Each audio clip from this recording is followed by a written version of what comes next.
Mango sago. ഈ ഡെസേർട്ടിൻ്റെ പേര് കേട്ടാലും കൺഫ്യൂഷൻ ആകേണ്ട. തൈവാൻ, ഹോങ്കോങ്ങിൽ ഉണ്ടാക്കുന്ന ചൗവരി മാംഗോ പാല് വെച്ചുണ്ടാക്കുന്ന ഐറ്റമാണിത്. ഇത് എങ്ങനെയാണ് ഉണ്ടാക്കുന്നത് നോക്കാം.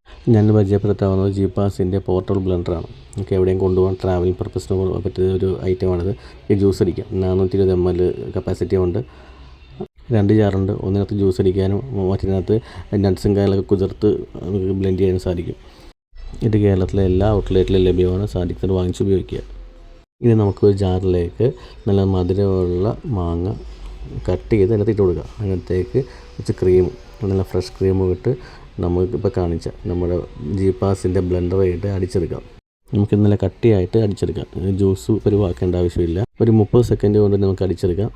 അടിച്ചെടുത്ത മാംഗോ ബിഗ്സ് നമ്മൾ ഇപ്പോൾ ഉപയോഗിച്ച കണ്ടെയ്നറിൽ തന്നെ അടച്ച് മാറ്റി വെക്കാം. നമുക്കിനി മറ്റൊരു ബൗളെടുത്ത് അതിനകത്തേക്ക് കുറച്ച് മാങ്ങ ചെറുതായിട്ട് അരിഞ്ഞ് പാത്രത്തിലേക്ക് ഇട്ട് കൊടുക്കുക. അതിൻ്റെ അകത്തേക്ക് നേരത്തെ തന്നെ വേവിച്ച് വെച്ചിരിക്കുന്ന ചൗവരി കുറച്ച് ഇട്ട് കൊടുക്കുക. അതിനുശേഷം നമ്മൾ അടിച്ചു വെച്ചിരുന്ന മാംഗോയുടെ മിക്സ് ഇട്ട് ഒഴിക്കുക. കൂടെ അതിനകത്തേക്ക് ഒരു ചെറിയ കപ്പ് തണുത്ത പാലും കൂടെ ഒഴിച്ച് കൊടുത്ത് നല്ല രീതിയിൽ മിക്സ് ചെയ്ത് ഇളക്കുക. തയ്യാറാക്കി വെച്ചിരിക്കുന്ന മാംഗോ സാഗോ സർവിങ്ങിന് വേണ്ടി നമുക്ക് മറ്റൊരു ഗ്ലാസ്സിലേക്ക് ഒഴിക്കാം. 1 മണിക്കൂർ നമ്മൾ തണുപ്പിച്ചെടുക്കുകയാണെങ്കിൽ കുറച്ചും കൂടെ ടേസ്റ്റി ആയിരിക്കും. സാധിക്കുന്ന എല്ലാവരും ഈ സ്പെഷ്യൽ ഡെസേർട്ട് ഉണ്ടാക്കി നോക്കുക. അഭിപ്രായം പറയുക, കമൻറ്റ് രേഖപ്പെടുത്തുക. മറ്റൊരു വീഡിയോ ആയിട്ട് വരുന്നവരെ താങ്ക് യു.